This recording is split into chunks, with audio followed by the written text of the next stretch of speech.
अस्सलाम वालेकुम। छोटे से लेके बड़े तक और बड़े से लेके छोटे तक, बूढ़े से लेके जवान तक और जवान से लेके बूढ़े तक, शादीशुदा से लेके कंवारों तक, बहनों से लेके भाइयों तक, सबको मेरी तरफ से ईद मुबारक।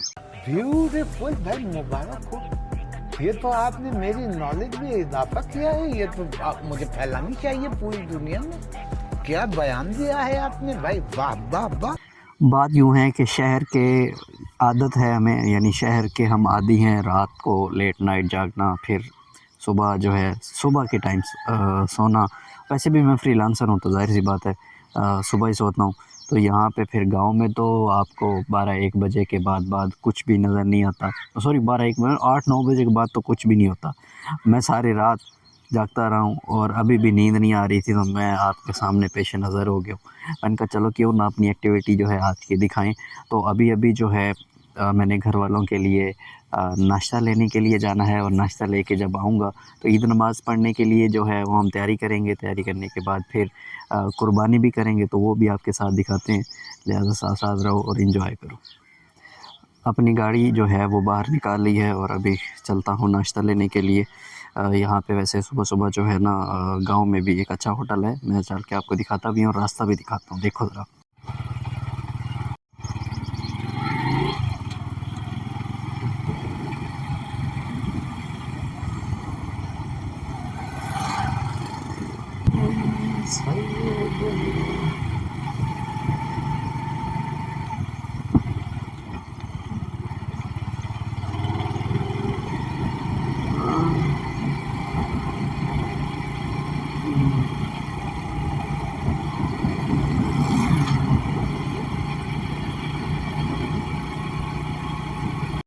ये है जी होटल, जो कि अभी 2 दिन के लिए है बंद है, तो मैं चलता हूँ अगले इलाके में। यहाँ इस रोड पे तो शायद वहाँ से मिल जाए। मैं साथ वाले इलाके में ही जा रहा था, उसका नाम मैं आपको बता दूँ, वो है राना वाहिन। मेरे अपने गांव का जो नाम है वो चक तेरा फैज़ है, और मेरे साथ जो इलाका है, जो गांव है उसको हम राना वाहिन कहते हैं। लेकिन वहाँ से भी मुझे जो है चने नहीं मिले, लेकिन मैं अब जा रहा हूँ आगे तकरीबन 4 से 5 किलोमीटर आगे, कोटली निजाबत। शायद मुझे वहाँ से जो है मिल जाए, या तो मैं सुबह-सुबह जो है निकल पड़ा हूँ, या फिर मुझे लगता है कि आज हर होटल बंद है। तो 2-3 होटल्स पे मैंने पता किया है जो कि सुबह-सुबह चने वग़ैरह बनाते हैं, लेकिन वो आज बंद हैं। तो यहाँ पे देखिएगा मेरा गाँव, और सुबह-सुबह जो है सूरज अभी निकलने को है, और ये सड़क देखें कितना खूबसूरत नज़ारा है गाँव का। मैं रास्ते में जा ही रहा था कि यहाँ पे मेरे पीर साहब की जो है वो दरबार अभी अंडर कंस्ट्रक्शन है, बन रही है। तो यहाँ पे जो मुतवल्ली हैं वो यहाँ पे पानी वानी भी लगा रही हैं। ये हमारे पीर साहब बड़े ही उम्दा शख्सियत के मालिक थे, और मेरी दुआ है अल्लाह ताला इनको इनकी मग़फ़िरत फ़रमाए। और यकीनन मैं अपने बकौल कह सकता हूँ कि हमारे इलाके में इन जैसा अच्छा, नेक और शरीफ इनका कोई सानी नहीं था। तो ख़ैर मैं अभी अपना सफ़र जारी रखता हूँ। अच्छा, वो दरबार जो है अभी मैं आपको दिखा रहा था, और उसके साथ एक और दरबार भी है, क्योंकि मेरा व्लॉग जो है वो मेरे रिलेटिव्स भी देखते हैं, और यहाँ पे मेरे अपने हमारे आबाओ-अजदाद जो हैं वो यहाँ इन ज़मीनों में बस के गए हैं, इधर रह के गए हैं। तो अभी तो वो शहर में कन्वर्ट हो गए, और ये भी एक कब्र है। इसको ना कहा जाता है मुसाफ़िर वाली कब्र। तो जितनी मेरे पास इन्फॉर्मेशन है, या जितने हमारे बुज़ुर्ग कहते हैं, वो कहते हैं यहाँ पे कोई मुसाफ़िर जो है वो गुज़र रहा था, तो यहाँ पे फिर वो यानी उनकी डेथ हुई, तो उन्होंने यहाँ पे ही दफ़ना दिया गाँव वालों ने यहाँ पे। तो इस वजह से इसका नाम हो गया मुसाफ़िर वाली कब्र। ये पहले कच्ची होती थी यहाँ पे, और अभी ये बाद में पक्की हुई है। आई थिंक सो कोई चंदा वगैरह जो है यहाँ पे मिला के। मैं ये सोच रहा था कि आज का दिन जो है वो बड़ा अच्छा गुज़रेगा, और सबसे पहले जो बैड न्यूज़ ये है कि मैं अभी सफ़र ही कर रहा था, लेकिन मेरी बाइक जो है वो पंचर हो गई है बिल्कुल, और अब मुझे लगता है वापस जाना पड़ेगा वापस अपने गांव में, क्योंकि मैं गांव से तकरीबन 3-4 किलोमीटर ही दूर आया हूं। आगे मुझे तकरीबन 2 से 3 किलोमीटर ही सफ़र करना था, लेकिन अगर मैंने अब भी सफ़र किया तो फिर क्या होगा कि इस का हालात और ख़राब हो जाएंगे। पता नहीं कोई कील लग गया, पता नहीं कैसे हो गया, ये अभी ही पंचर हुई है, तो अभी मुझे फिर वापस दोबारा जाना पड़ेगा।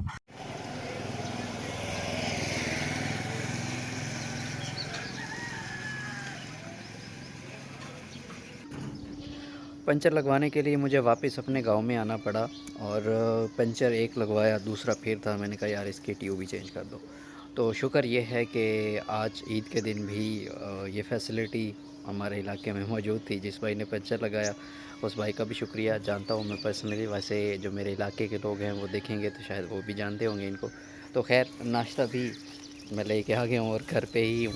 तो अभी ये चलता हूँ और नाश्ता करता हूँ, उसके बाद तैयारी ईद के लिए और फिर मिलते हैं। मैं तैयार हो गया हूँ ईद नमाज़ के लिए और वाले साहब और भाई जो है ये भी रेडी हैं और जा रहे हैं हम ईद नमाज़ पढ़ने के लिए। और उसके बाद ईद नमाज़ पढ़ने के बाद फिर ज़ाहिर सी बात है, आपको पता है क्या होगा, खून पसीने की कमाई का गोश्त आएगा समझ गए हो। तो हमारा वैसे हिस्सा है कट्टे में, तो उसमें जो है हमने हिस्सा रखा था। और अगर मैं ये भी इंफॉर्मेशन देता चलूँ कि 7 हिस्से बनते हैं, तो 7 हिस्सों में से तकरीबन 3.5 मन जो है ना वो गोश्त आए और तकरीबन कोई 27,000 रुपये का जो है वो हमारा एक हिस्सा बने। और सामने देखें इस जगह पे ना ये जो 2 बंदे आ रहे हैं, ये एक बंदा तो मेरे व्लॉग में भी आता रहता है और बाकी जो है चल रहे हैं वो हंसता हुआ आ रहा है। और इसका नाम मैं बता दूं तो काशिफ। मैं ज़रा पास चल के ना आपको दिखा देता हूँ। हमारे गांव के लोग जो है वो इसी तरह से तैयार होके चलते जा रहे हैं। रुको मैं मिलवाता हूँ। आओ सही खान से क्या हाल है जी? खैरियत है? ठीक है कितने में लगा सही असा तुसा दसो। मैं तो सही नहीं मारता हूं असा भी भैया खैरियत। ये है मस्जिद और इस मस्जिद में जो है वो हमने ईद नमाज अदा करनी है। और काशिफ का आउटफिट चेक करें, ठीक है।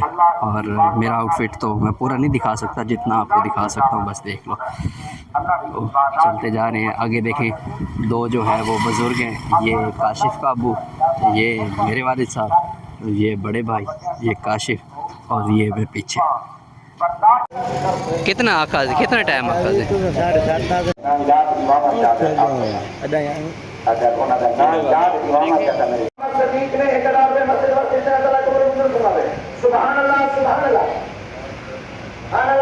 A few moments later.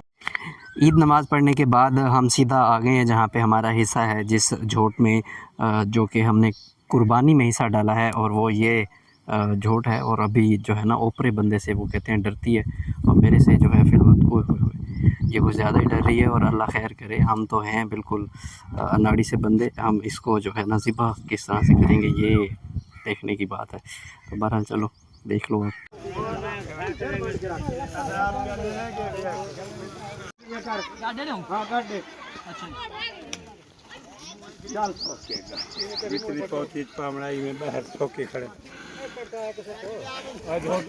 Four hours later. कुर्बानी का गोश्त जो है वो हमने बना लिया है। और यकीन करें ये मेरे जो हालात है ना, अगर मैं आपको दिखाऊं तो बस बड़े ही बुरे हैं। और ये हाथों की हालत देखें, ये गोश्त बना के। तो बहरहाल अब सीधा घर चलते हैं, हालात बिल्कुल बड़े नाजुक हैं, थक गए हैं यार बना के। गोश्त बनाने के बाद मैं घर पहुंच चुका हूं और कुछ टाइम मैं जो है सो गया था और अभी उठा हूं। और एक दफ़ा जो है हमने बारी लगा ली है गोश्त खाने की और दूसरी बारी लग रही है। मैं आपको दिखाता हूं, ज़रा कैमरामैन को कहूँगा कि हमारा जो देसी जो है हांडी खाना वो यहाँ पे दिखाएं। और मुझे तो बड़ी पुरानी यादें जो है वो ताज़ा हो गई हैं। वो कैसे भला कि हमारे, क्योंकि हम तो हैं भी देहाती गाँव के लोग हैं, तो हमारे गांव में जो है, शहर में मैं पहले बताता चलूँ कि शहर में क्या है कि आपने गैस चूल्हा ऑन करना है और अपना जो भी खाना वाना जो है वो आपने बना लेना है। लेकिन यहाँ पे जो देसी चीज़ें हैं कि देखो मिट्टी का बर्तन और फिर नीचे देखिएगा आग भी जो है वो लकड़ियों वाली। तो ये हकीम भी मोस्टली जो हिकमत करते हैं वो भी बड़ा इस चीज़ को रिकमेंड करते हैं कि मिट्टी के बर्तन में खाएं, उसी में पकाएं, उसी में ही पिएं। तो मेरा जस्ट ये एक जो है कल्चर दिखाने के लिए ही, गांव का कल्चर दिखाने के लिए ही ये सिर्फ मैं क्लिप बना रहा हूँ। तो होप सो आपने एंजॉय किया हो। और अगर मैं आपको बताऊं तो ये देखिएगा, इस तरह से आगे ज़रा लकड़ी करके आग को भड़काया जाता है और इसमें जो चीज़ें बन रही हैं वो थोड़ा जल्दी भी बन जाती हैं। मुझे नहीं पता अब ये घर की ख़वातीन जो मोस्टली बनाती हैं, या तो वो भी बता सकती हैं कि गैस का जो आग है वो जल्दी खाना बना देती है, या ये लकड़ी वाली जो है ये ज़्यादा जल्दी बना देती है। अगर आप में से कोई किसी को पता हो तो प्लीज़ आप ज़रूर कमेंट कीजिएगा कि कौन सी आग जो है वो जल्दी खाना बना देती है। तो लिहाजा अभी जो है मैंने तक़सीम भी करने जाना है, तो अभी निकलता हूँ मैं तक़सीम करने के लिए। वो वीडियो मैं नहीं बना रहा, इंशाल्लाह ये मिलेंगे भाई अब अगले व्लॉग में। आज का व्लॉग यहीं पे एंड करते हैं। होप सो आपने एंजॉय किया हो। तो मुझे दीजिए इजाज़त। अल्लाह हाफ़िज़।